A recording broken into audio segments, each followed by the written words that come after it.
कभी मैं सोचती हूँ कि क्यों ना कुछ कहूँ, फिर मैं सोचती हूँ फिर क्यों ना चुप रहूँ।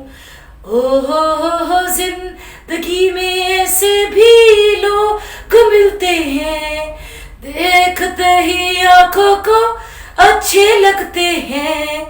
आरज़ू ये होती है क्यों ना कुछ कहूँ, इसीलिए तो कभी मैं सोचती हूँ क्यों ना कुछ कहूँ, फिर मैं सोचती हूँ क्यों ना चुप रहूँ।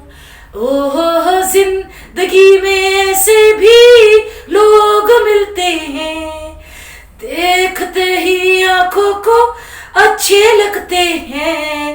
आरज़ू ये होती है क्यों ना कुछ कहूँ, इसीलिए तो कभी मैं सोचती हूँ कि क्यों ना कुछ कहूँ, फिर मैं सोचती हूँ क्यों ना चुप रहूँ।